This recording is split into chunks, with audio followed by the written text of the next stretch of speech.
The bright stars of the Kepler system had never seen warships before. Now 12 massive vessels hung in the darkness like metal giants. Their hulls gleamed with the purple glow of quantum shields, and plasma cannons pointed toward the small, human colony on the fourth planet. Admiral Vex stood on the bridge of his flagship, watching the primitive world through the viewing screen. His four eyes studied the simple buildings and basic defense towers scattered across the planet's surface. After 47 conquests, this would be easy. "Sir, we are receiving a transmission from the planet," reported his communications officer. "Put it through," Vex commanded, his voice carrying the authority of someone who had never lost a battle. The screen flickered, showing a middle-aged human man in simple clothes. Governor Kane looked tired but calm as he spoke. "This is Governor Kane, of New Haven Colony. We know why you're here. We've heard about what happened to other worlds. We're not interested in joining your empire, but we don't want to fight either." Vex laughed, a sound like grinding metal. "You speak as if you have a choice, primitive. I am Admiral Vex of the Dominion Third Fleet. You will surrender your world and submit to imperial rule, or we will take it by force." Kane rubbed his forehead and sighed. "Admiral, I'm going to say this once, and I hope you listen carefully. We don't want to hurt anyone. We just want to live in peace. But if you force us to fight, you won't like what happens. Please think about this." The bridge crew around Vex began to chuckle. These humans were even weaker than expected. Their leader was practically begging. "Your warning amuses me," Vex said. "I have conquered worlds with weapons you cannot imagine. I have destroyed fleets that could turn your little colony to dust in seconds. What could you possibly do to threaten the might of the Dominion Empire?" Kane's expression didn't change. "We've been watching your ships for 3 days. Your quantum shields work by creating an energy barrier that deflects plasma and energy weapons. Very impressive technology. But Admiral, energy isn't the only way to destroy something." "Enough," Vex snapped. "You have 1 hour to surrender or we begin bombardment." The transmission ended. Kane's face disappeared from the screen. Vex turned to his weapons officer. "Begin scanning their defenses. Let's see what these primitives think will protect them." The scan showed exactly what Vex expected. The humans had built simple metal towers around their settlements. No energy shields, no plasma cannons, no quantum disruptors. Just basic railguns that fired metal projectiles using magnetic fields. Railguns? Vex's tactical officer couldn't hide his amusement. "Sir, they're using technology we abandoned 3,000 years ago." "Their ships are just as primitive," added the science officer. "Thick metal armor instead of shields, chemical rockets instead of quantum drives. They build everything heavy and slow." Vex nodded. "Prepare for standard bombardment pattern. Target their defense towers first, then their power stations. We'll show them what real weapons can do." The hour passed quickly. Right on schedule, Vex gave the order. "All ships, open fire." 12 Dominion cruisers lit up the darkness with brilliant plasma beams. The purple energy lanced down toward the planet, striking the human defense towers directly. That's when everything went wrong. The plasma beams hit the towers and simply disappeared. The energy was absorbed into the metal structure like water, into sand. The towers didn't even seem damaged. "What?" Vex stared at the screen. "That's impossible. Nothing can absorb that much plasma energy." Before anyone could answer, the human towers began to move. They rotated slowly, their long metal barrels pointing up toward the Dominion fleet. "Sir, they're targeting us," the tactical officer reported, his voice suddenly nervous. "Let them try," Vex said, but his confidence was shaking. "Our shields can handle anything they—" The first railgun fired. There was no bright flash, no colorful beam of energy. Just a small metal projectile, no bigger than a telephone pole, launched by magnetic fields at incredible speed. It hit Vex's flagship in less than 2 seconds. The quantum shields, designed to stop energy weapons, might as well have been made of paper.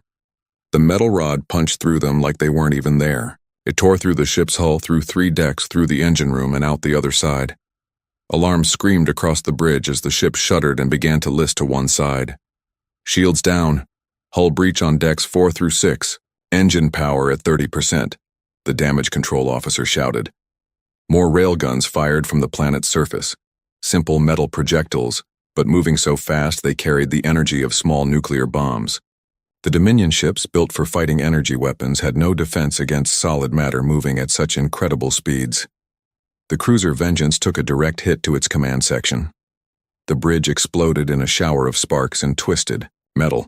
The ship went dead in space. Another projectile clipped the destroyer Swift Death, spinning it like a toy and sending it tumbling out of formation. "Return fire, all weapons," Vex ordered.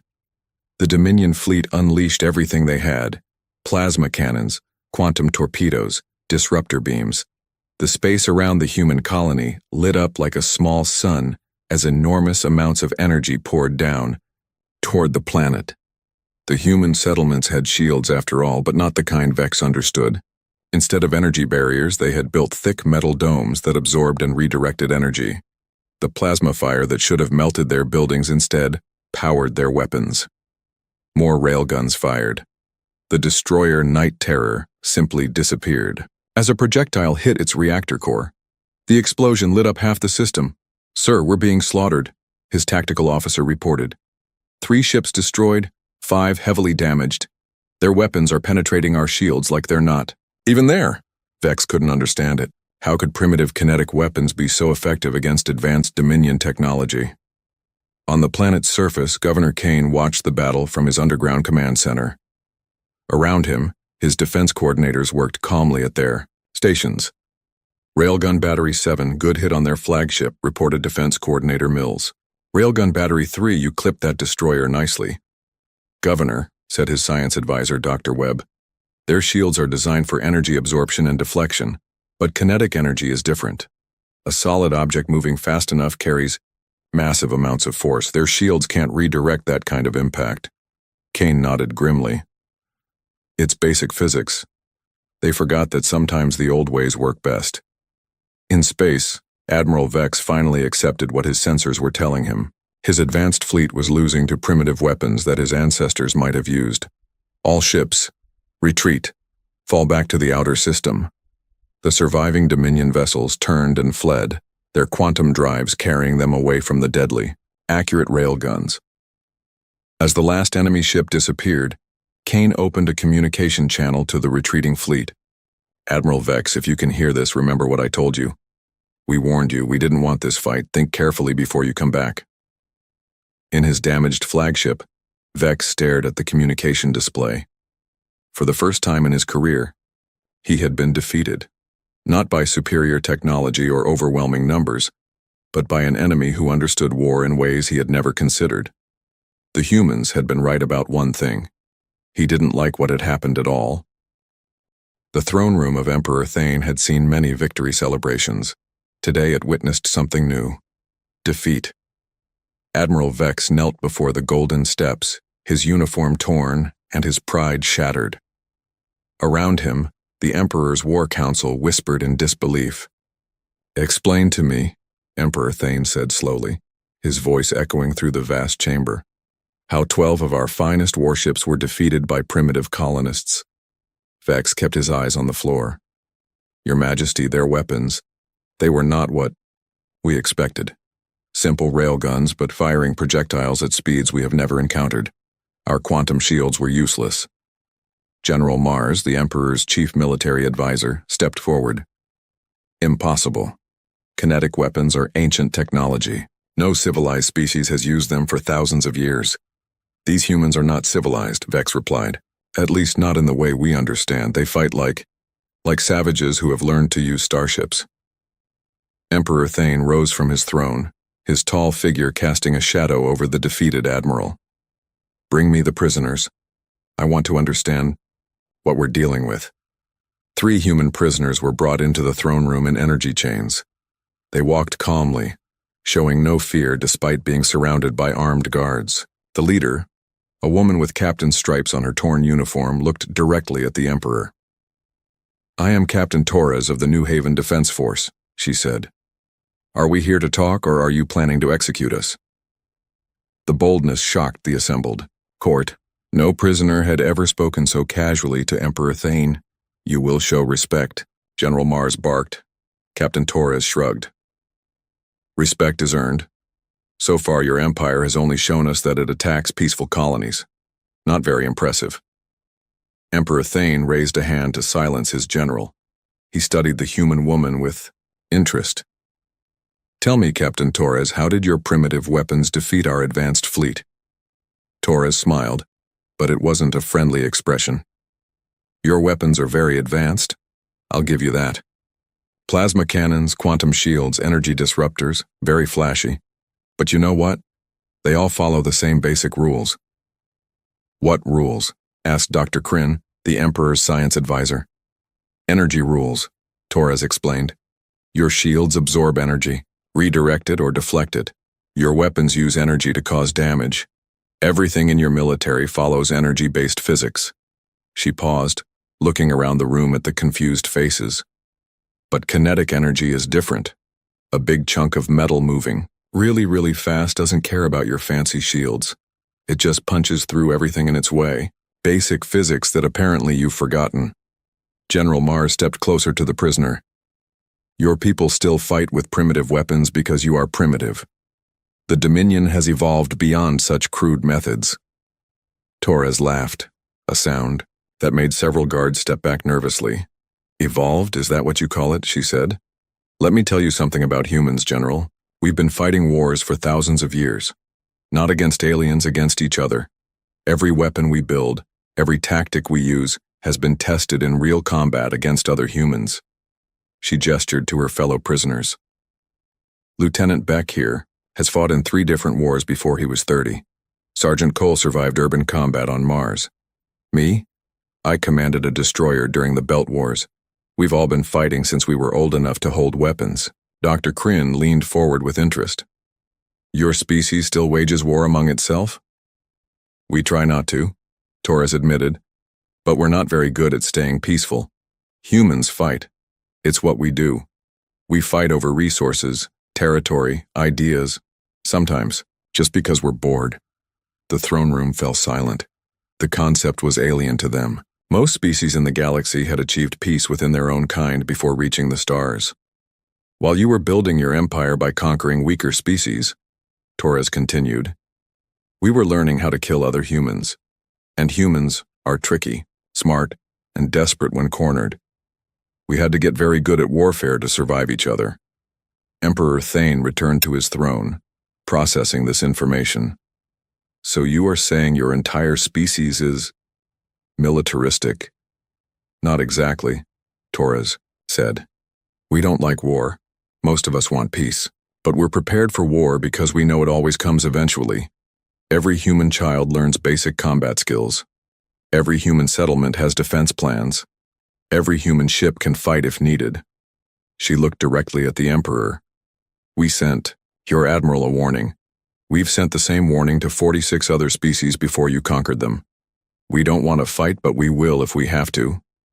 General Mars scoffed. 46 warnings? Where were you when those species needed help? Torres's expression hardened. We tried to help. We sent messages offering alliance, trade agreements, mutual defense pacts. Every single species turned us down. They said we were too violent, too primitive, too dangerous to associate with. And then you conquered them anyway, added Lieutenant Beck quietly. The uncomfortable truth settled over the throne room.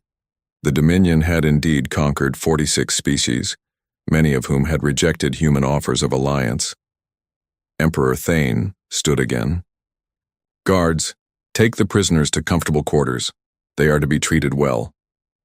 After the humans were escorted out, the Emperor turned to his advisors. What do you think? Dr. Kryn spoke first. Your Majesty, if what they say is true, we may have seriously underestimated this species.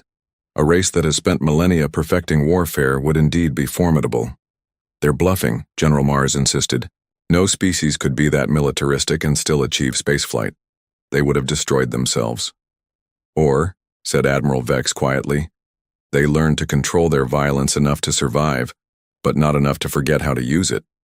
The next day, a human ship arrived at the capital world under a flag of truce. Ambassador Reed, a stern woman in formal diplomatic attire, requested an audience with Emperor Thane.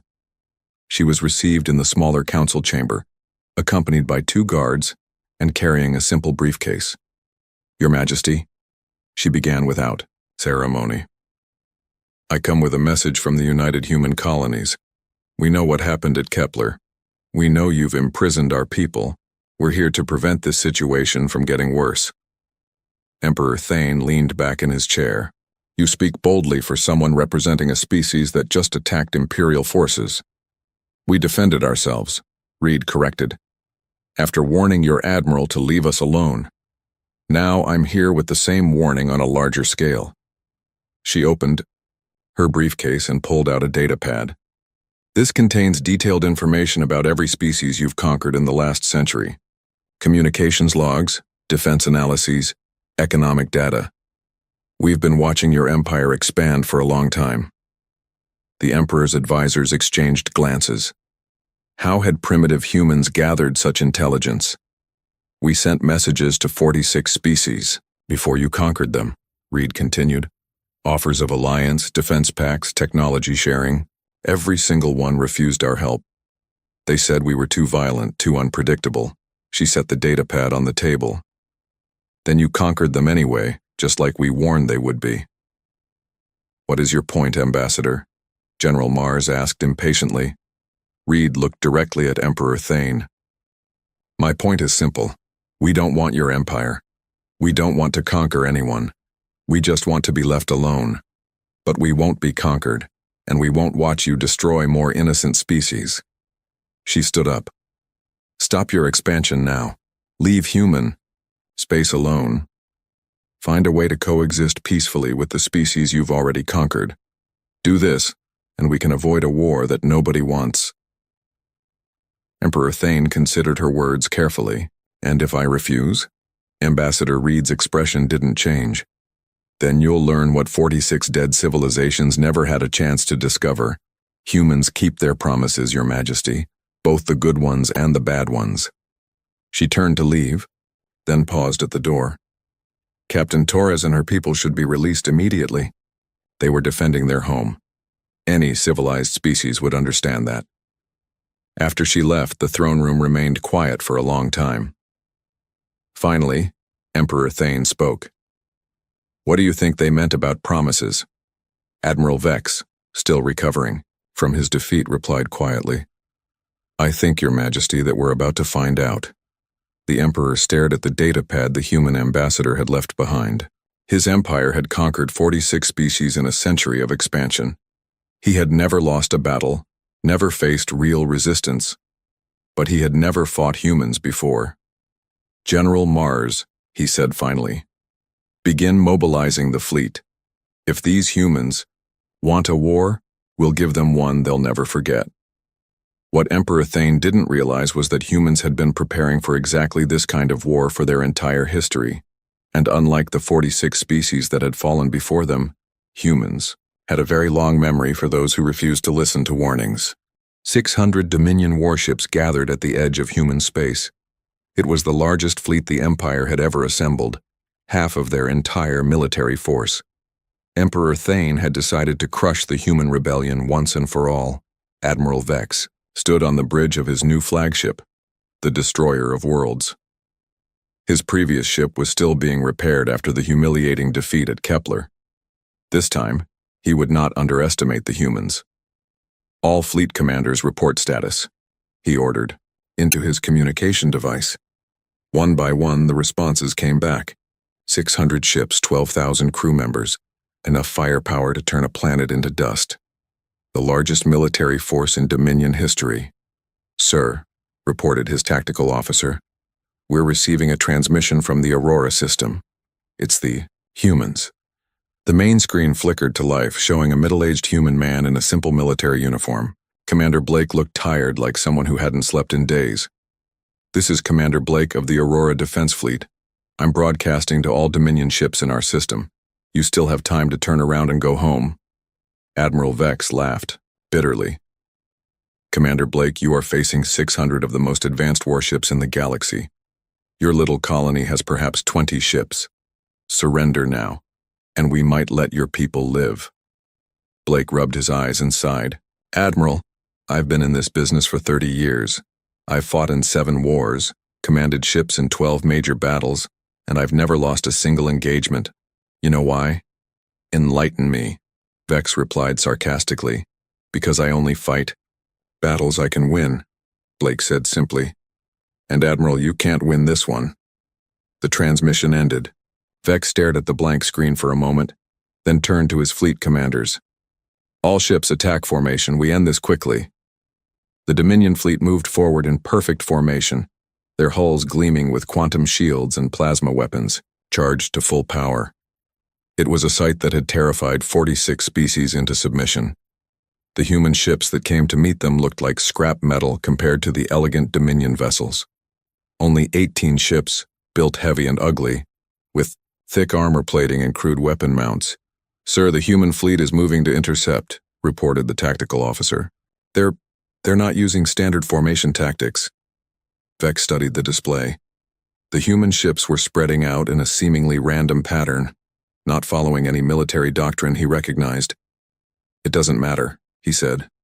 Open fire when we reach weapons range. The space between the two fleets lit up with plasma fire as the Dominion ships opened their attack. Brilliant beams of energy lanced across the darkness, striking the human vessels directly. The human ships didn't try to dodge. They took the hits on their thick armor and kept coming.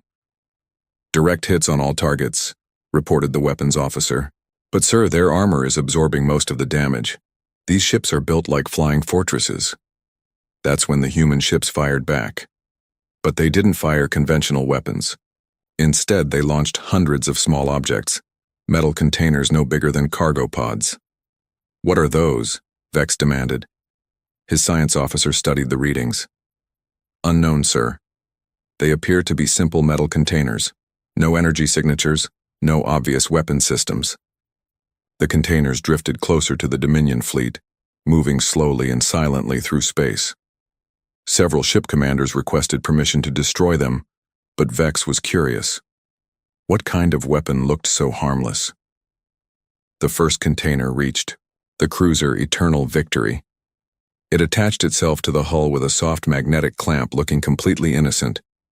Then it exploded, but not with fire or energy. Instead, it released a cloud of gray dust that began eating through the ship's hull like acid. Within minutes, the outer armor was dissolving and the dust was spreading to nearby ships. What is that substance? Vex shouted. Unknown, sir. It appears to be some kind of corrosive agent. It's dissolving our hull materials at the molecular level. More containers reached other ships. Some exploded into clouds of metal fragments that punched through hulls like bullets. Others released sticky substances that jammed weapon systems and clogged engine intakes. The humans were using chemical weapons, something no civilized species had done in thousands of years. All ships, emergency washdown procedures, Vex ordered. Purge all external systems, but the human attack was just beginning.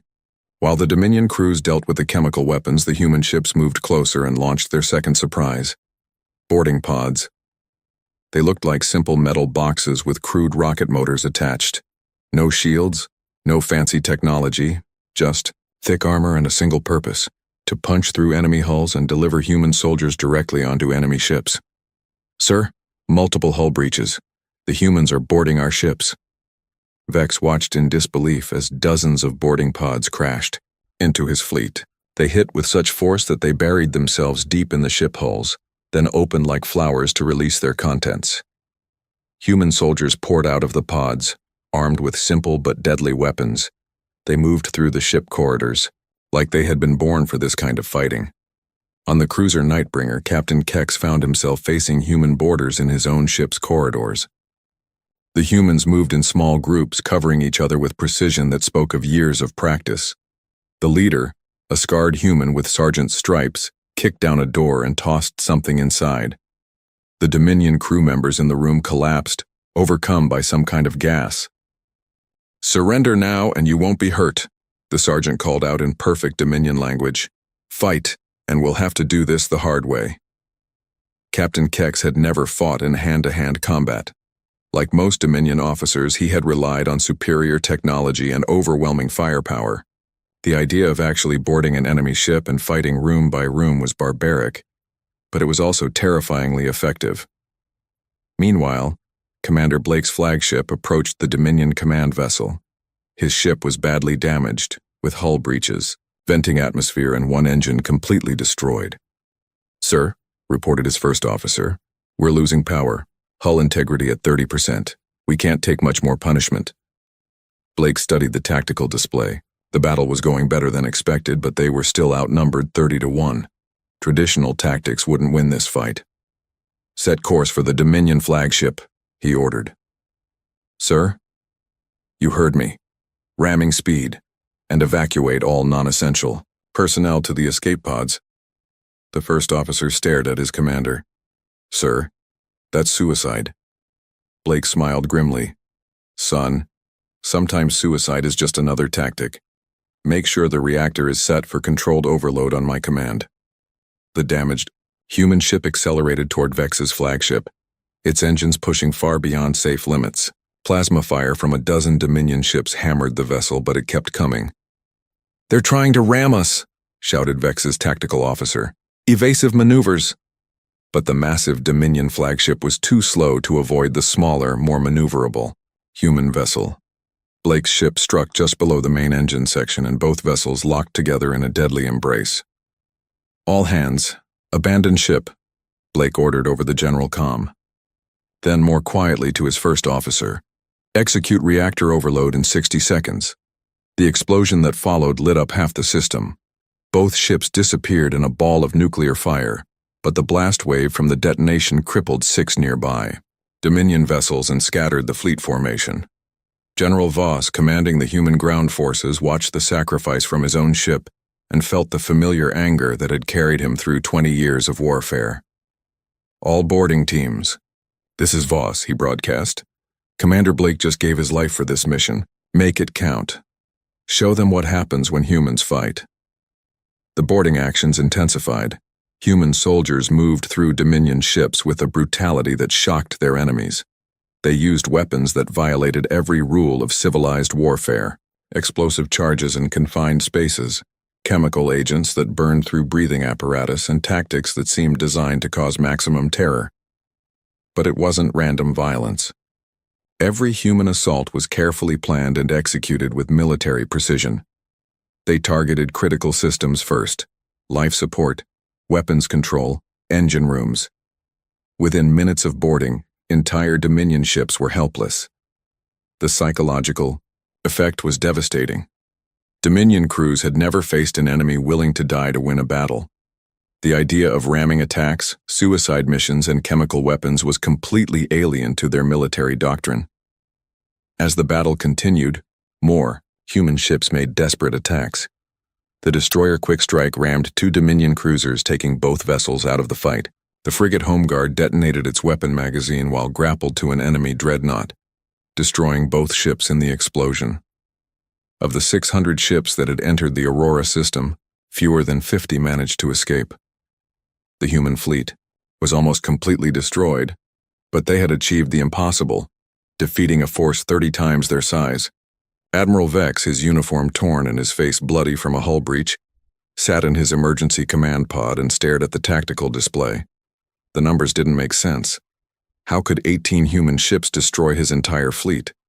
His communication officer, one of the few crew members still conscious, looked up from his station. "Sir, we're receiving a transmission from the human colony." The screen showed Governor Kane, the same human who had warned them at Kepler. "Admiral Vex, I hope you're still alive to hear this. We told you we didn't want to fight. We warned you what would happen if you forced us to. Commander Blake and his people died because you wouldn't listen." Kane's expression was sad, not triumphant. "We've sent the same message to your Emperor. Stop this war now, before more people have to die. We don't enjoy killing, Admiral, but we're very, very good at it." As the transmission ended, Vex finally understood what the humans had been trying to tell them all along. This wasn't a species that had evolved past warfare. It was a species that had perfected it.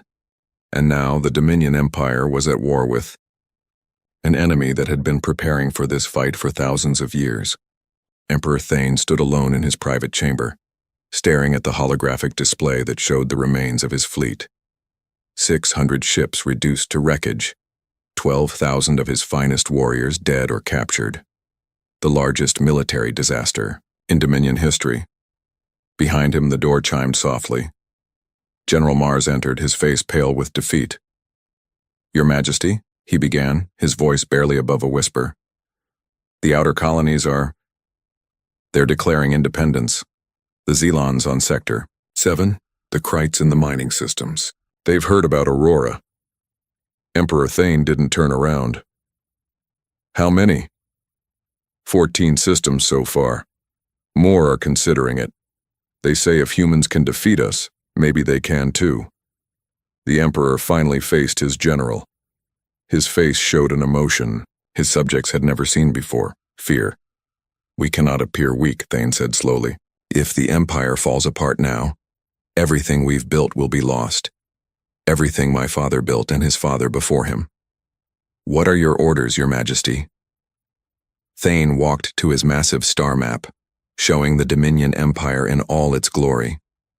Hundreds of systems, billions of subjects, the work of generations. "Mobilize everything," he said. "Every ship, every soldier, every weapon we have. We attack their homeworld directly. If we destroy Earth, the humans will surrender." "General," Mars stepped back in shock. "Your Majesty, that would leave our own worlds defenseless.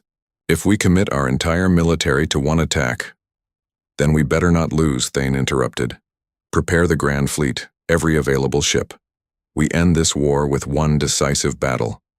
3 weeks later, the largest armada in galactic history assembled at the edge of the Sol system. Over 2,000 Dominion warships representing the entire military might of the Empire. Dreadnoughts that could crack planets, carriers filled with fighter craft, battleships armed with weapons that could destroy moons. Emperor Thane commanded the fleet personally from his massive flagship, the Pride of Empire. He had never lost a battle in his 40 years of rule. Today he would crush the humans and restore his empire's reputation. "All fleet commanders, report readiness," he commanded. The responses came back quickly. 2,047 ships ready for battle, the most powerful military force ever assembled. "Sir," reported his intelligence officer, "our scouts confirm that Earth has significant orbital defenses, defense platforms, weapon satellites, mining stations converted to military use." "How many ships are defending the system?" Thane asked. "Approximately 300, Your Majesty. But sir, they appear to be civilian vessels that have been armed. Cargo ships, passenger liners, even old mining barges." Thane smiled for the first time in weeks. 300 civilian ships against our Grand Fleet? This will be over quickly. What the scouts didn't report was what they couldn't see. Hidden in the asteroid belt, disguised as mining equipment, were weapon systems the humans had been building for decades. Every major asteroid had been hollowed out and turned into a fortress. The moon itself was one giant military base. Admiral Cross stood in the Defense Command Center buried deep under the surface of Luna. Around her, hundreds of technicians worked at control stations, coordinating the defense of humanity's home system. "Ma'am," reported her tactical officer, "the Dominion fleet is entering the outer system. 2,000 ships confirmed." Cross nodded calmly. She was 70 years old, a veteran of every major human conflict in the past 50 years. She had fought in the Mars Rebellion, the Belt Wars, and the Jupiter campaign. Today would be her greatest challenge. "Send the final warning," she ordered. The transmission went out on all frequencies, reaching every ship in the Dominion fleet. "This is Admiral Cross of Earth Defense Command. You are entering the Sol system without permission. You have one chance: to turn around and leave. We don't want to fight you, but if you force us to, you won't survive it." On his flagship, Emperor Thane listened to the warning and laughed. "One old woman thinks she can stop the Grand Fleet? Begin the attack." The Dominion Armada moved forward in perfect formation, their weapons charging and shields at maximum power. It was a sight that should have terrified any defender. But the humans had learned something during their long history of warfare. Sometimes, the best defense is letting your enemy come to you. The first sign that something was wrong came when the fleet reached the outer asteroid belt. What looked like simple mining equipment suddenly began moving, revealing massive weapon systems hidden in the rocks. "Sir, the asteroids are firing on us," shouted the tactical officer. Railgun batteries that had been disguised as mining extractors opened fire, launching projectiles the size of buildings at incredible speeds. The lead Dominion ships, expecting to face only the small human fleet, found themselves under attack from every direction. The battleship Eternal Glory took a direct hit from an asteroid-mounted weapon and broke in half. The cruiser Star Destroyer simply vanished when a projectile traveling at 90% of light speed passed through its center. "Evasive maneuvers," Thane ordered. "Return fire on those asteroids." But there were thousands of asteroids, and hundreds of them had been turned into weapon platforms. Every time the Dominion fleet destroyed one, two more revealed themselves and opened fire. Meanwhile, the human defense fleet moved into position. Admiral Cross had learned from the battles at Kepler and Aurora. She knew the Dominion ships were vulnerable to kinetic weapons and boarding actions. "All ships, implement Plan Omega," she broadcast. "Remember, we're not just fighting for Earth. We're fighting for every species that tried to resist the Dominion and failed." The human ships attacked in a way that made no sense to traditional military thinking. Civilian cargo vessels rammed military dreadnoughts. Passenger liners loaded with explosive charges became guided missiles. Even the old space tugs joined the fight, using their powerful engines to push Dominion ships into each other. Captain West commanded a converted passenger liner called the New York. His ship had been a luxury cruise vessel just months ago. Now, it was loaded with nuclear warheads and heading straight for a Dominion carrier. "All hands abandon ship," he ordered calmly. "This is our stop." The New York struck the carrier amidships and detonated, taking both vessels and creating an explosion that could be seen from Mars. But the most shocking surprise came from the moon itself. The entire lunar surface opened up like a flower, revealing massive magnetic accelerators that had been built into the moon's core. These weren't ship-mounted railguns. These were planetary weapons capable of launching projectiles across the entire solar system at speeds that approached light itself. The first shot from Luna Base 1 crossed the system in 8 minutes and struck Emperor Thane's flagship directly. The Pride of Empire, largest ship in the Dominion fleet, was cut in half by a projectile, traveling so fast it appeared to teleport. "Impossible!" Thane screamed as his ship broke apart around him. "How can primitives have such weapons?" His science officer, thrown to the deck by the impact, looked up with blood running down his face. "Your Majesty, those aren't primitive weapons. They're using the moon's mass as a weapon platform. They've turned their entire planet into a fortress." More shots came from the lunar surface. Each one destroyed multiple ships as the projectiles passed through the Dominion formation like bullets through paper. But even worse than the big weapons were the small ones. Human children evacuated to Mars for safety had recorded messages for the defenders. The messages were broadcast throughout the battle. "Give them hell, Dad," came a young voice over the comm. "Show them what happens when they mess with humans." Another child's voice. "Mom, I know you're scared, but remember what you taught me. Sometimes you have to fight bullies or they never stop." The psychological effect on the Dominion forces was devastating. These humans were so committed to war that even their children understood and supported it. What kind of species raised their young to think about battle? General Voss, now commanding ground forces aboard converted civilian ships, led boarding actions that were even more brutal than those at Aurora. His soldiers moved through Dominion vessels like they were born for ship-to-ship combat. "Remember," he told his troops over the comm, "they came to our home. They wanted to destroy Earth. Show them what that kind of mistake costs." The boarding actions were swift and merciless. Human soldiers used every dirty trick learned in centuries of warfare against each other. Gas attacks, explosive charges, even trained attack dogs bred for zero-gravity combat. As the battle continued, the Dominion fleet fell apart. Ships tried to retreat but found their escape routes blocked by more asteroids' weapons. The few vessels that made it to the edge of the system were hunted down by fast human interceptors.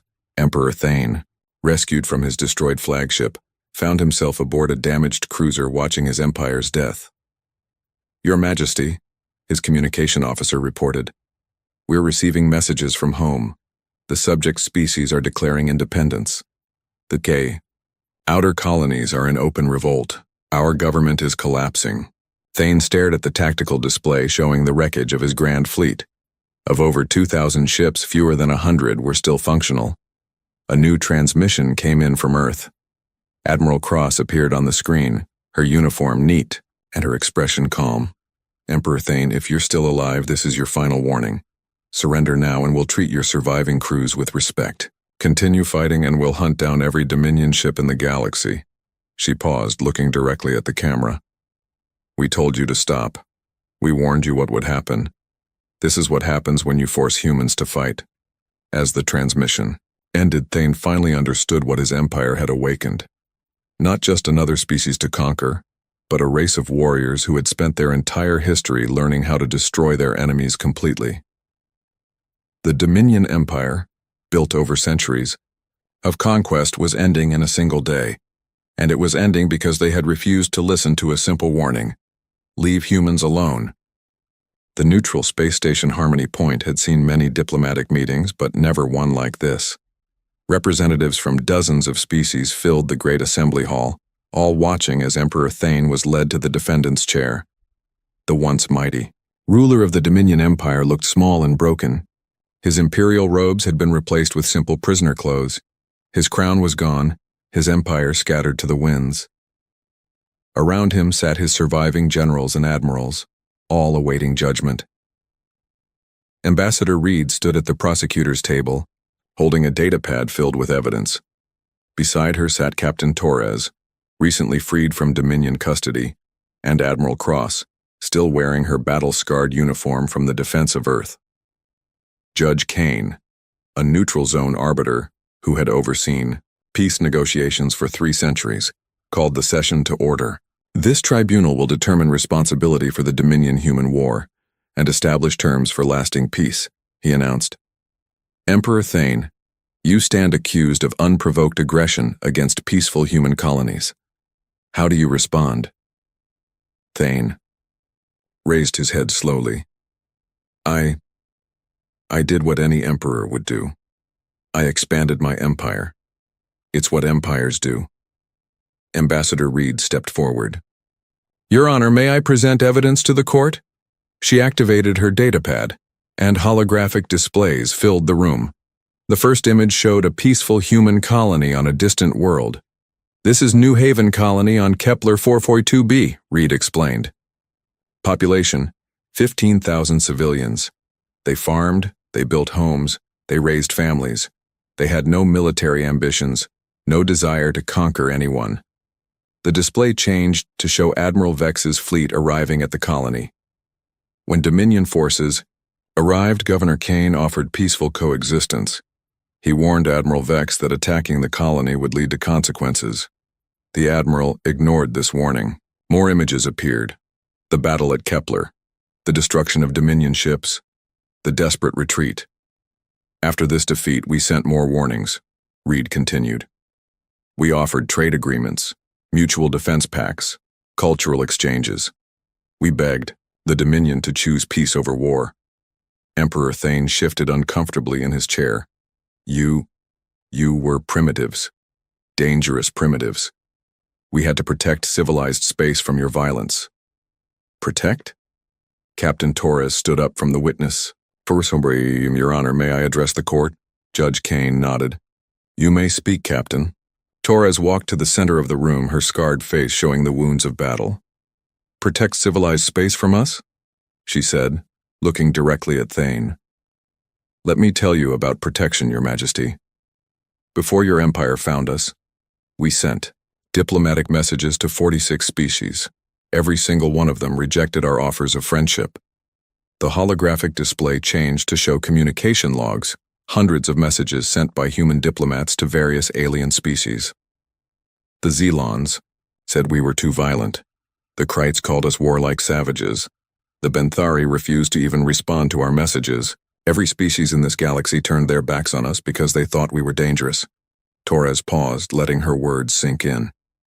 Then you conquered them anyway. Every single species that rejected human friendship fell to Dominion forces within 50 years. Where was their civilized protection then? Murmurs spread through the assembly hall. Many of the representatives were from species that had been conquered by the Dominion. Dr. Hayes, a human anthropologist, was called to the witness stand. She was a small, elderly woman who spoke with quiet authority. "Your Honor," she began, "I've studied human warfare for 60 years. I want to explain something that I think this court needs to understand." She gestured to a display showing human history. Battles, wars, conflicts spanning thousands of years. Humans are not naturally more violent than other species. We're not born wanting to fight. But we're the only species in known space that developed spaceflight while still at war with ourselves. The display showed images of human wars throughout history. Ancient battles with swords, modern conflicts with advanced weapons, space battles between human factions. Every other species achieved peace within their own kind before reaching the stars. They developed diplomacy, cooperation, advanced technology for exploration and trade. Humans had to develop technology for survival against other humans. She turned to face Emperor Thane directly. "When you threatened our colonies, you weren't facing a species that had forgotten how to fight. You were facing a species that had never stopped learning how to fight. Every human weapon, every tactic, every strategy was tested in real combat against other humans first." Dr. Hayes returned to her seat as Ambassador Reed called the final witness. "Your Honor, I call Commander Blake's daughter, Lisa Blake, to the stand." A young woman in her 20s walked to the witness chair. She was the daughter of the commander who had sacrificed his ship at Aurora. Her eyes were red from crying, but her voice was steady. "My father didn't want to die," she said quietly. "None of our people wanted to die. But when someone threatens your home, threatens your family, you fight. That's what humans do." She looked around the assembly hall at all the alien representatives. "My dad sent 47 warnings to 47 different species, offering friendship and alliance. You all said no. Then this empire conquered you anyway, just like we warned you they would." Her voice grew stronger. "My father died protecting people who had rejected his friendship. He died protecting species that called him a savage. He did it because it was right, not because anyone thanked him for it." The young woman wiped her eyes. "We don't want to be the galaxy's warriors. We don't want to be the ones everyone calls when there's fighting to be done. We just want to live in peace. But if someone forces us to fight, we're going to win." The tribunal fell silent. Judge Kane reviewed his notes before speaking. "Emperor Thane, the evidence shows that humans repeatedly attempted peaceful contact with your empire. They warned you of the consequences of aggression. They offered alternatives to war. You chose to ignore these warnings and attack their colonies."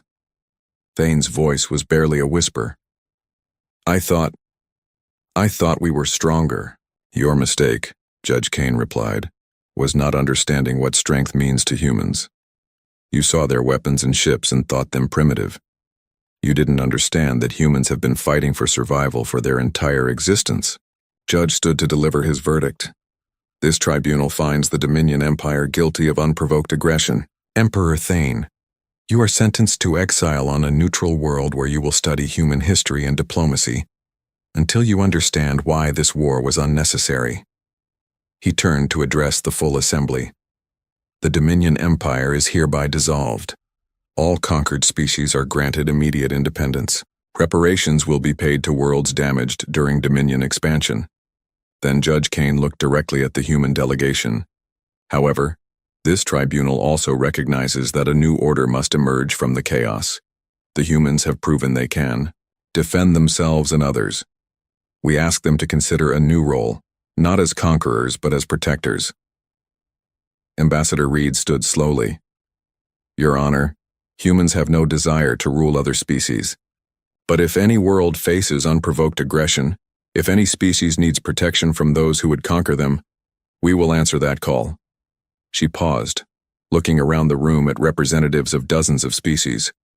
"We hope that next time when humans offer friendship, more species will say yes. We hope that next time we won't have to fight alone." 3 months later, a memorial was dedicated on Earth. It listed every Dominion soldier who had died in the war, not just the humans, but their enemies as well, The inscription read, "They were warned.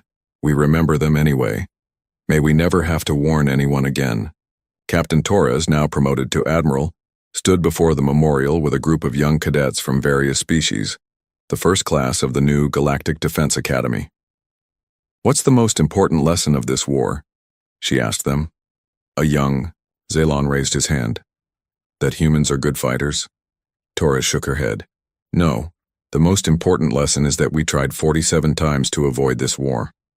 We offered friendship, trade, alliance, protection. We warned everyone what would happen if they forced us to fight." She looked at each of the young cadets, humans, Zelons, Krites, even a few former Dominion species. War should always be the last choice, never the first. But when someone threatens innocent people, when someone refuses to listen to warnings, when someone chooses conquest over cooperation, she paused, letting them think. Then you do what humans have always done. You fight to win, and you protect those who can't protect themselves. As the sun set over the memorial, Torres wondered if the galaxy had finally learned the lesson that humans had been trying to teach for so long. That peace is precious, precisely because it's so hard to achieve, and that sometimes the only way to preserve peace is to be ready for war. The warnings had been sent. The lessons had been learned. Perhaps next time someone would listen. The stars had always belonged to the Vortani Empire. For 3,000 years their ships had crossed the galaxy like moving death. No world could stand against them. No species had ever won a fight with their fleet. Commander Rex stood on the bridge of his warship. The ship was called Deathbringer. It was the biggest, strongest ship the Vortani had ever built. Rex looked at the blue planet spinning below them. Earth looked so small and weak. "Sir, we are in position," said his officer Tom. Tom's green skin was darker than most Vortani. His 4 eyes blinked as he read the ship's screens. Rex smiled. His sharp teeth showed. "Good. What do our scans tell us about this world?" "The humans are very basic, Commander. They still use rockets to leave their planet. Their weapons shoot metal bullets. They have no energy shields. No space fleet." Rex laughed. It was a cold sound. "Perfect. This will be easy." The Deathbringer was not just any ship. It was a test ship. The Vortani had built new weapons on it. They needed to try these weapons on someone weak first. Earth seemed perfect for this test. "Why did we not find this planet before?" Rex asked. Tom checked his data. "It was hidden behind a gas cloud, sir. Our first scans missed it 50 years ago. But it does not matter. They are too weak to be a problem."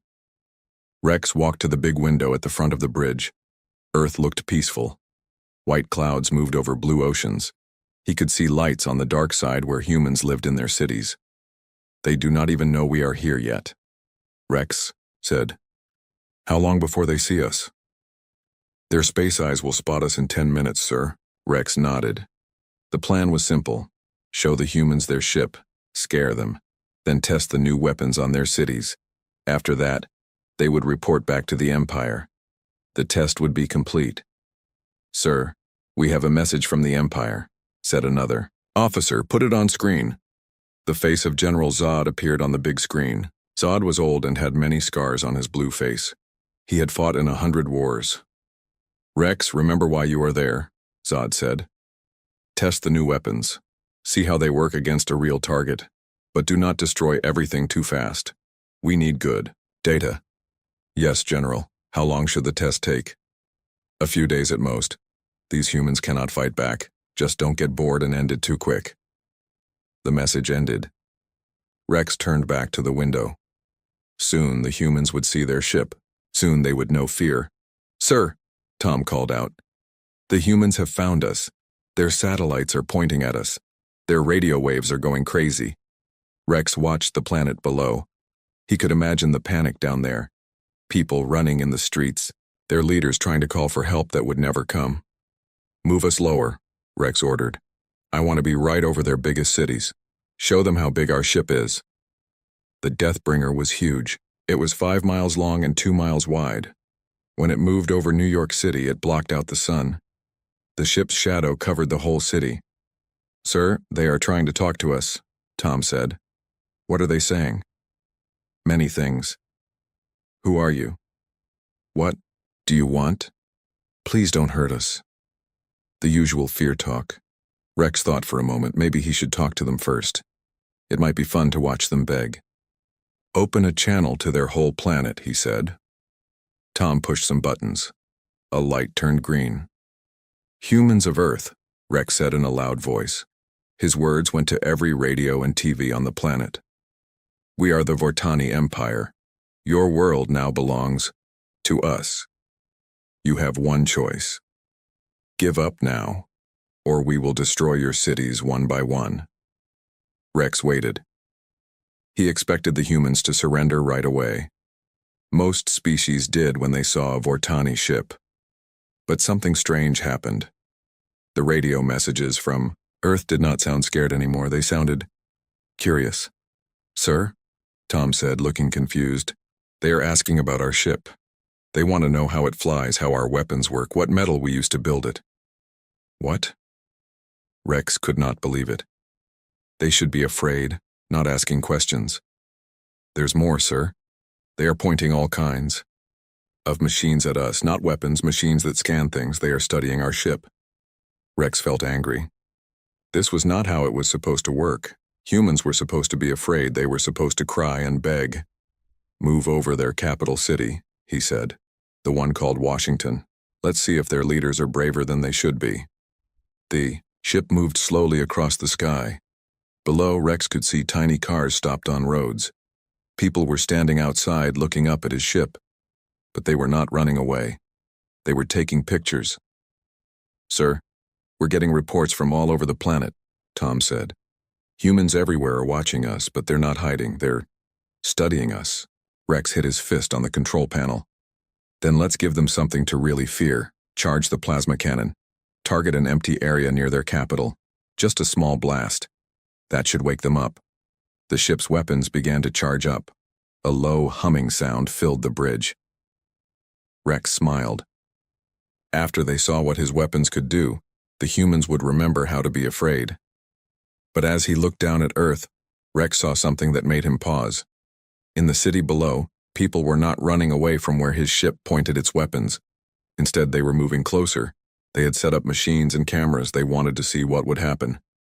Commander, Tom said quietly, I think these humans might be different from other species we have fought. Rex did not answer. He was starting to think the same thing. But it did not matter. The test had to continue. The Empire was waiting for results. Fire, he ordered. Bright beam of energy shot down from the ship. It hit an empty field outside the city. The blast was small, just enough to make a crater and some smoke. Rex waited for the panic, but instead, within minutes, human vehicles were racing toward the blast site. Scientists with machines, soldiers with tools. They wanted to study what his weapon had done. For the first time in his long career, Commander Rex felt something he had never felt before when facing an enemy.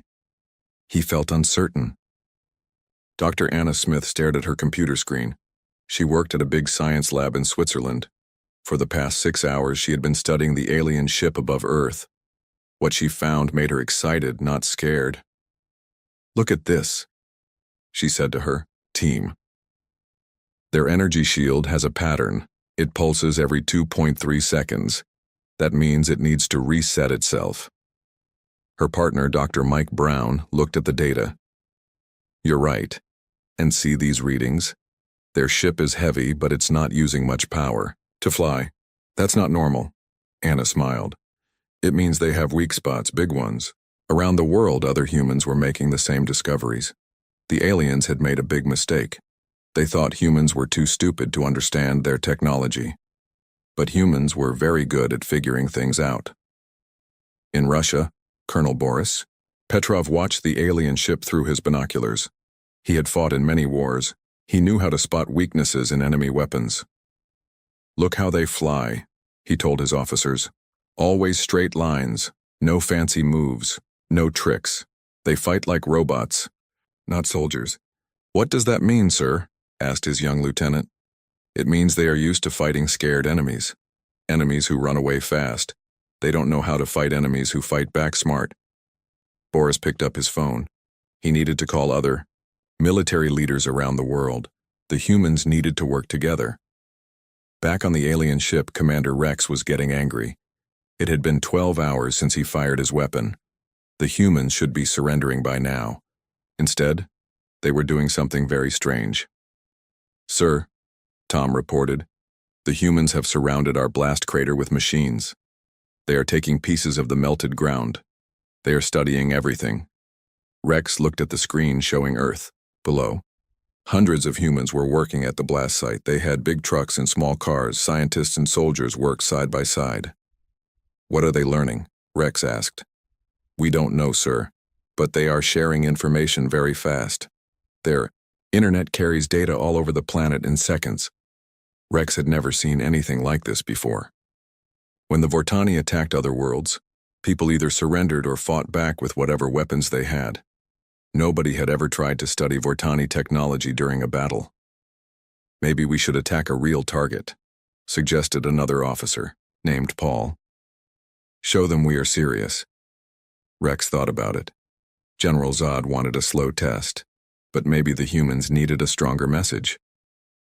"Target their power station in the big city," Rex ordered. "Just damage it, don't destroy it completely." The ship's weapons charged up again. This time, Rex aimed at a power plant outside London.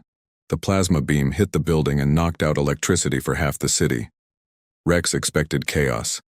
Instead, something amazing happened. Within 10 minutes, humans had backup power running. Mobile generators appeared from nowhere. Food trucks arrived to feed the workers. People shared their phone batteries with strangers. The city kept working like nothing had happened. Dr. Anna Smith got a call from her friend in London. Dr. Emma White. "Anna, you need to see this data," Emma said. "When they hit our power plant, their weapon beam scattered. I measured the scatter pattern. Their weapons can't focus properly in our atmosphere." "What? Are you sure?" "Yes, and there's more. The beam lost 30% of its power by the time it hit the ground. Their weapons are designed for space fights, not planet fights." Anna felt her heart beat faster. "Emma, send me everything. I need to share this with everyone." Around the world, the human internet was buzzing. Scientists shared discoveries. Military officers shared plans. Engineers shared ideas. In just one day, humans learned more about the alien ship than Rex thought possible.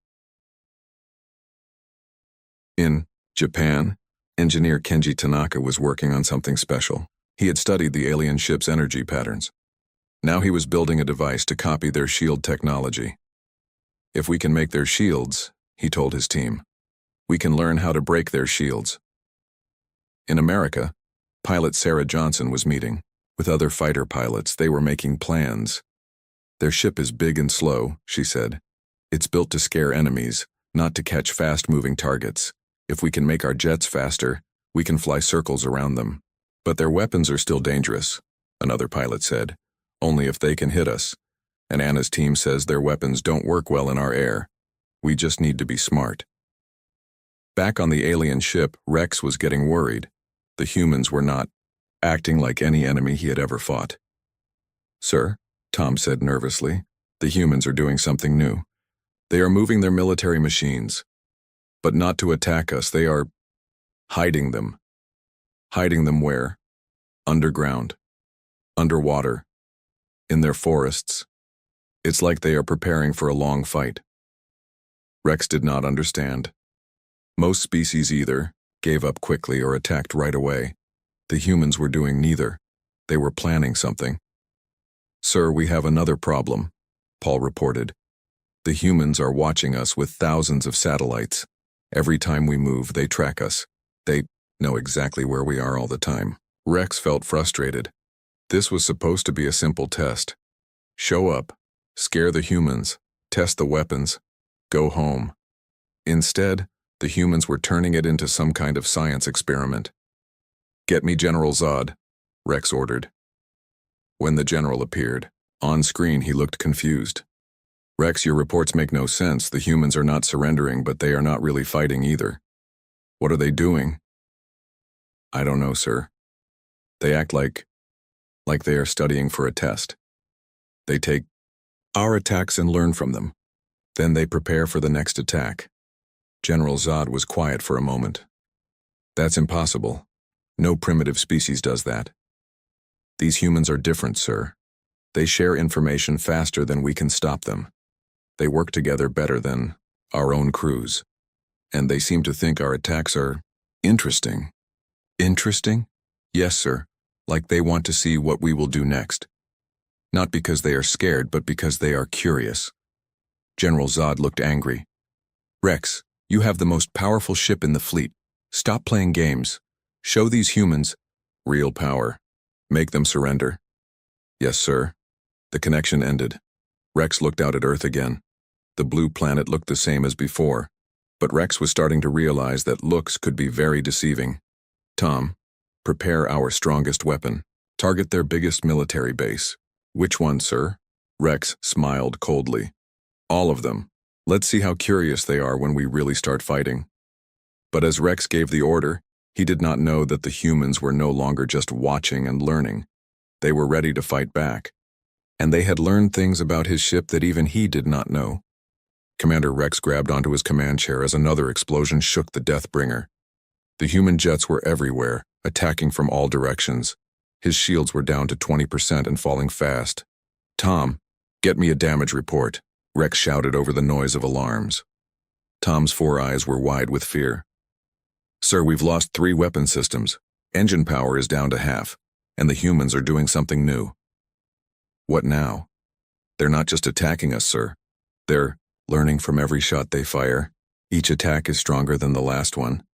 Rex looked at the main screen. It showed dozens of human jets flying around his ship. But these jets were not fighting like any enemy he had ever seen. They worked together like parts of one big machine. Sarah Johnson led the first squadron of jets.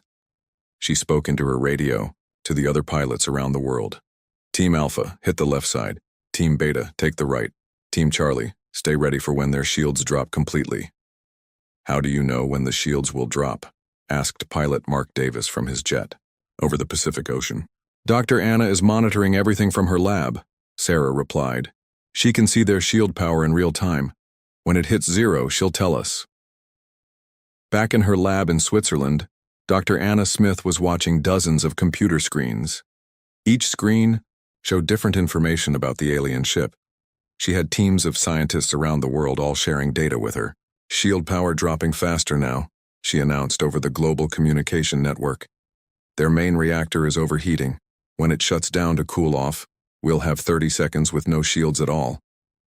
In Russia, Colonel Boris Petrov was ready with his surprise.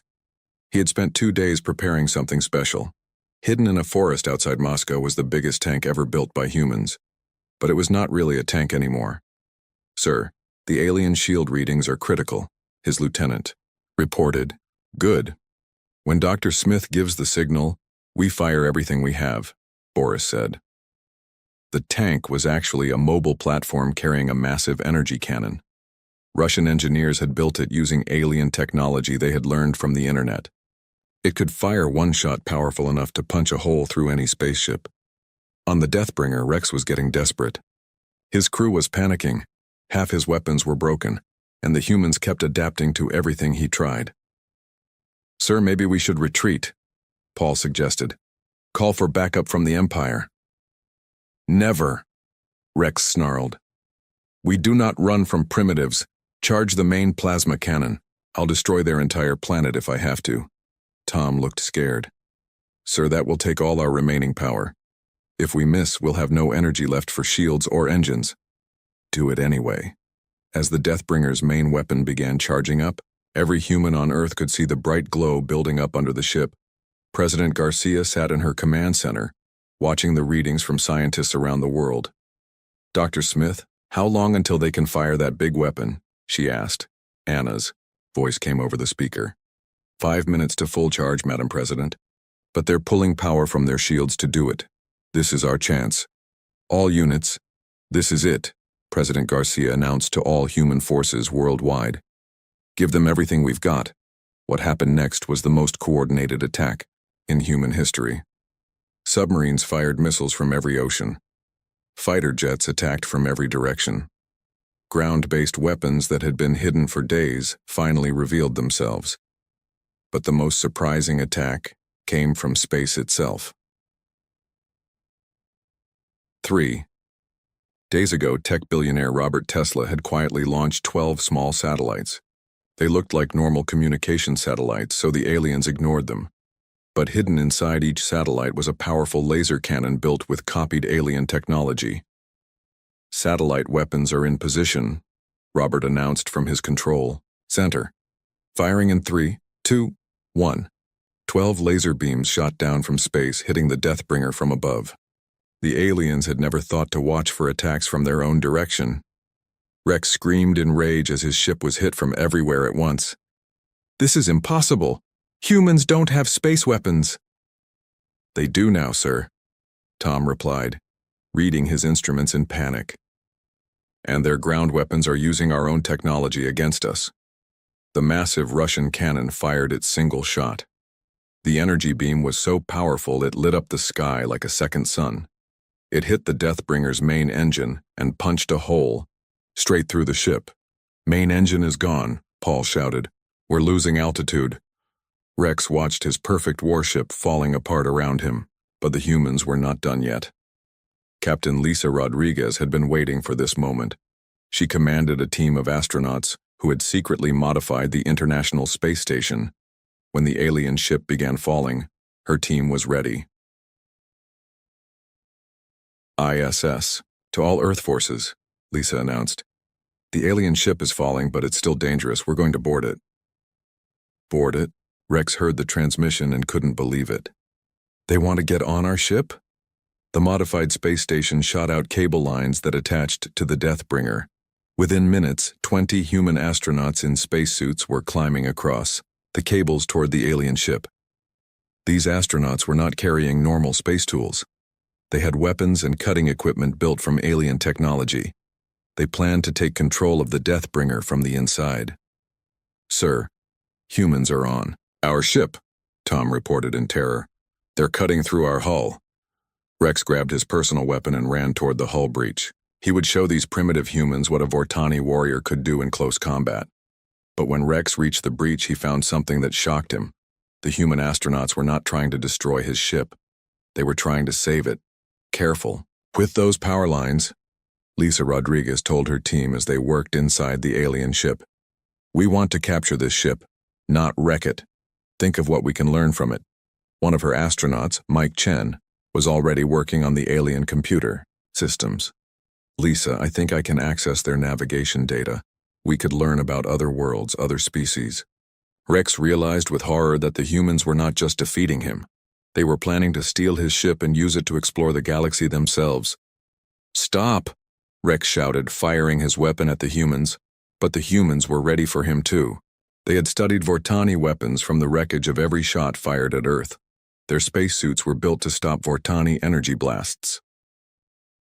Lisa Rodriguez turned to face Rex. Through her helmet visor, she smiled at him. "Commander Rex, I presume. We need to talk." Rex looked around at his ruined ship, his panicked crew, and the humans who had boarded his vessel like they owned it. For the first time in his life, he felt truly afraid. The Deathbringer was falling toward Earth's ocean, and there was nothing he could do to stop it. President Maria Garcia put down her phone after talking to the leaders of Russia, China, Britain, and 50 other countries. For the first time in human history, every nation on Earth was working together. They had one enemy now, the alien ship, above their heads. "What's our status?" she asked General James Miller, the head of America's military. "Better than expected, Madam President. The scientists have been sharing everything they learned about the alien ship. We know its weak spots now. We're ready to fight." Maria looked at the big screen showing the alien ship. It looked scary and powerful. But she had faith in her people. Humans were good at solving problems, especially dangerous ones. In Switzerland, Dr. Anna Smith was working with a team of scientists from around the world. They had been awake for 2 days straight, drinking coffee and sharing ideas. "We've cracked their shield system," she announced to the video call with scientists in 20 countries. Kenji in Japan built a working copy.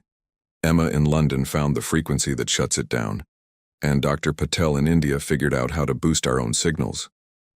Dr. Patel nodded from his lab in Mumbai. If we coordinate all our radio towers and satellites, we can jam their shields for exactly 17 seconds. That's our window. 17 seconds, Anna repeated. Can our military work with that? On another screen, General Miller joined the call. 17 seconds is plenty. Our pilots are ready. Around the world, humans were preparing for war in ways the aliens could never imagine. In the ocean, submarine, crews were attaching homemade rockets to their ships. In the sky, pilots were testing jets with new engines built from alien technology they had copied. Captain Dave Roberts sat in his submarine deep under the Pacific Ocean. His crew had worked for 2 days to attach special missiles to their submarine. The missiles were built using designs that scientists had shared on the internet. "Are you sure these will work?" asked his second officer, Lieutenant Amy Chen. "The scientists are smart," Dave said. "If they say these missiles can punch through alien shields, I believe them." Around the world, 12 submarines were hiding. Underwater, all carrying the same special missiles. The aliens could not see them from space. In the Nevada desert, pilot Sarah Johnson was testing a fighter jet that looked very different from normal jets. Engineers had attached new engines and new weapons. The jet could fly twice as fast as before. "How does it feel?" asked her mechanic, Tony Martinez. "Like riding a rocket," Sarah said with a big smile. "The aliens won't know what hit them." 50 jets just like Sarah's were hidden in secret places around the world. Underground hangars, forest clearings, and desert bases. The aliens thought humans only had old, slow jets. They were wrong. Commander Rex stood on his ship's bridge preparing for his biggest attack yet. He had orders to destroy all major military bases on Earth. That would show the humans who was boss. "All weapons ready, sir," Tom reported. "Good. Start with their base in America. Then Russia, then China. Hit them fast and hard." But as Rex prepared to fire, something happened that he did not expect. Every radio and TV signal on Earth suddenly started broadcasting the same message. It was President Garcia speaking to the whole world. "People of Earth," she said calmly, "today we face our greatest challenge. But we do not face it alone. We face it together, as one human family. We have learned about our enemy. We know their weaknesses. And now we fight back." Rex laughed. "Brave words from a primitive species. Fire all weapons." The Deathbringer unleashed its full power. Plasma beams shot down at military bases in America, Russia, and China. The explosions were huge and bright. Rex smiled as he watched the destruction, but his smile disappeared quickly. The humans had been ready. In America, the military base Rex attacked was empty. All the planes, tanks, and soldiers had moved to secret locations 2 hours ago. The base exploded, but no one was hurt. In Russia, Colonel Boris Petrov watched the alien attack from a hill 5 miles away. "Just as we planned," he said into his radio. "They hit the fake base perfectly. All our real equipment is safe." In China, General Liu Wei smiled as he watched the alien ship waste its energy on empty buildings. "They attack like robots," he told his officers. "They see a military base and attack it without checking if anyone is actually there." Rex stared at his screens in confusion. "Where are all their soldiers? Where are their weapons?" "Sir," Tom said nervously, "our scans show the bases were empty. The humans moved everything before we attacked." "That's impossible. How did they know we were going to attack those bases?" Tom checked his instruments. "Sir, I think they've been watching us very carefully. Every time we point our weapons somewhere, they see which direction we aim. They knew where we would attack." Rex felt angry and confused. Every other species he had fought was predictable. They either ran away or fought back in obvious ways. The humans were doing something completely different. "Sir," Paul shouted suddenly, "we have incoming missiles. Lots of them." On the screen, Rex saw 12 trails of fire rising from the oceans around the world. The submarine missiles were heading straight for his ship. "Impossible," Rex said. "Our scans showed no enemy ships." "They came from underwater, sir. We can't scan through water very well." The missiles hit the Deathbringer's shields. Normally, the shields would stop any human weapon easily. But these missiles were different. They had been built using alien technology that humans had figured out in just 2 days. The shields flickered and sparked. Warning lights flashed all over the bridge. "Shields down to 60%, Tom reported. Before Rex could respond, Sarah Johnson's voice crackled over the radio from her fighter jet. "This is Earth Defense Force. We're coming for you." 50 fighter jets appeared from nowhere, rising from hidden bases all over the world. They moved faster than any human jets Rex had ever seen. They had been upgraded with copied alien technology. "Sir, those jets are too fast," Paul said. "They're faster than our targeting systems." The jets swarmed around the Deathbringer like angry bees. They fired missiles and energy weapons that the humans had built by copying alien designs. Each hit made the alien shields weaker. Rex watched in shock as his mighty ship was being attacked by primitive humans using his own technology. Against him. "How is this possible?" he whispered. Dr. Anna Smith's voice came over the radio from her lab in Switzerland. "Commander Rex, can you hear me? We've been studying your ship for 3 days. We know everything about it. Your shields, your weapons, your engines. We built copies of all of it." "You're lying," Rex shouted back. "Humans are too primitive." "We're not primitive," Anna said calmly. "We're adaptable. We learn fast. And we work together. 3 things your empire never learned to do." Rex looked around his bridge. His crew was panicking. His ship was under attack by enemies using his own weapons. His shields were failing. For the first time in 3,000 years of galactic conquest, a Vortani commander was losing a battle. And he was losing it to a species that wasn't supposed to be able to fight back at all. The Deathbringer crashed into the Pacific Ocean with a massive splash. The impact sent waves 50 feet high racing toward the shore. But the ship did not sink. Human engineers had planned for this too. Captain Dave Roberts surfaced his submarine, right next to the crashed alien ship. His crew had been waiting underwater for hours. They quickly attached floating devices to keep the Deathbringer on the surface. "Ship secured," Dave reported over the radio. "The aliens are trapped inside, but alive." On the bridge of the crashed ship, Commander Rex sat in his broken command chair. Water was leaking through cracks in the hull. Half his crew was injured. The other half was too scared to move. "Sir," Tom said quietly, "what do we do now?" Rex had no answer.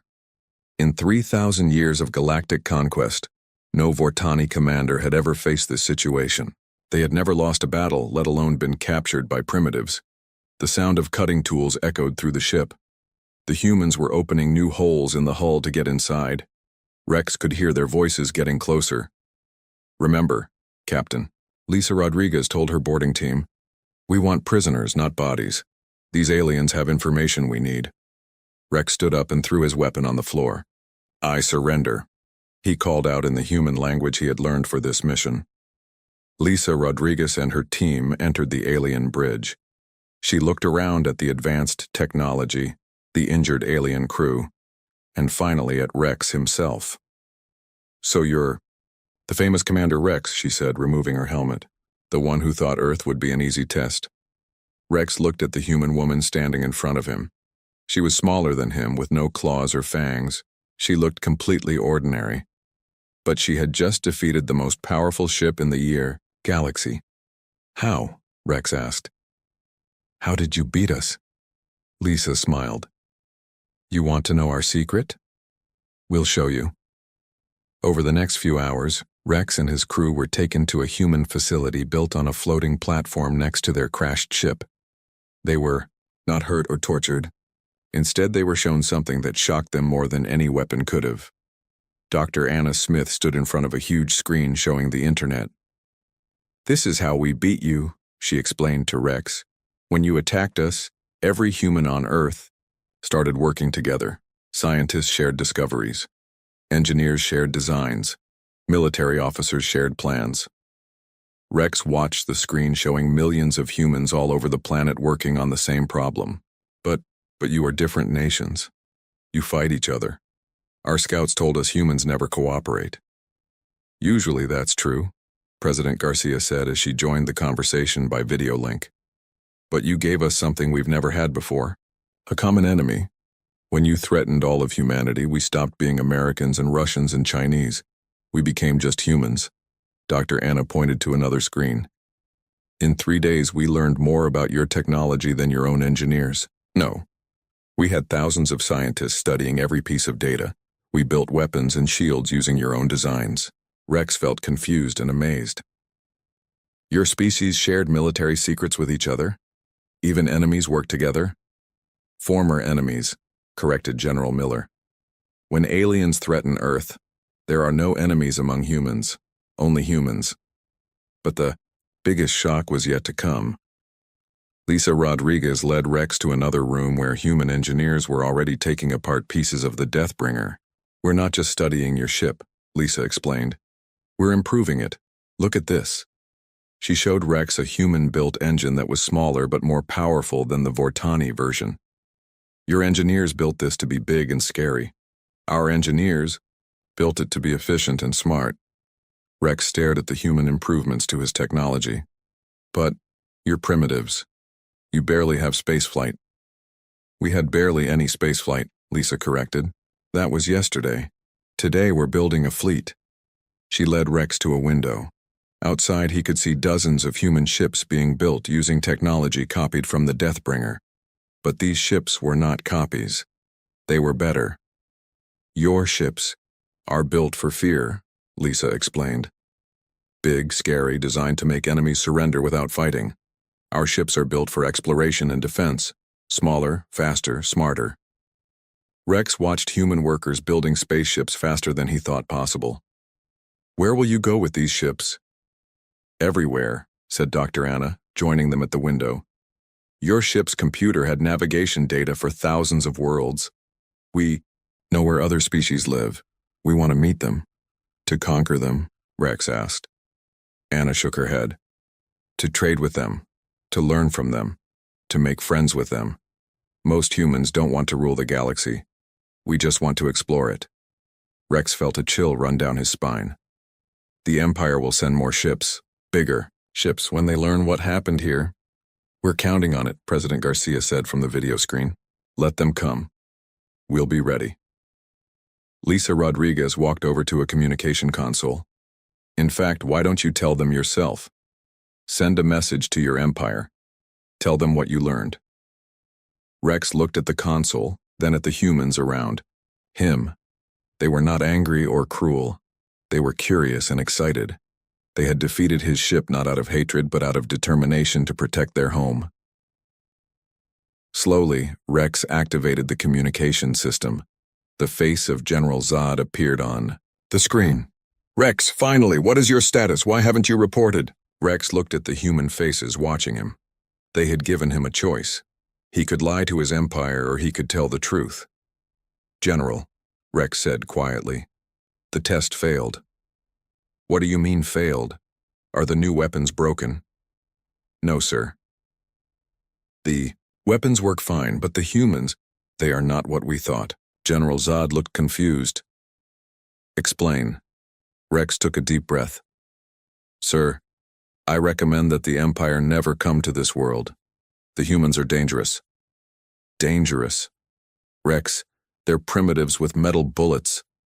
No, sir. They learn faster than we can. Teach them. They work together better than our own crews. They turned our own weapons against us. They captured our ship, and now they're building a fleet using our technology. General Zod's face went pale. That's impossible. Sir, they defeated the Deathbringer in 3 days. 3 days, General. They went from metal bullets to plasma cannons in 72 hours. Rex looked at Lisa Rodriguez, who nodded encouragingly. General Zod, Rex continued, in my official report I recommend that we avoid Earth completely. These humans are not primitives. They are the most dangerous species I have ever encountered. Not because they are strong, but because they never stop learning, never stop adapting, never stop working together when threatened. The transmission ended with General Zod staring in shock. Lisa Rodriguez put her hand on Rex's shoulder. Thank you for telling the truth. What happens to me and my crew now? Rex asked. You can go home if you want, Lisa said. Or you can stay and help us explore the galaxy. Your choice. Rex looked out the window at the human ships being built. For the first time in his life, he was looking at the future of space exploration. And it was not the future his empire had planned. I think, Rex said slowly, I would like to stay and see what humans do next. Lisa smiled. Welcome to Earth, Commander Rex. Let's explore the stars together. Outside, the first human starship lifted off from Earth's surface, heading toward the stars with a mixed crew of humans and former enemies who had learned that cooperation was stronger than conquest. The galaxy would never be the same.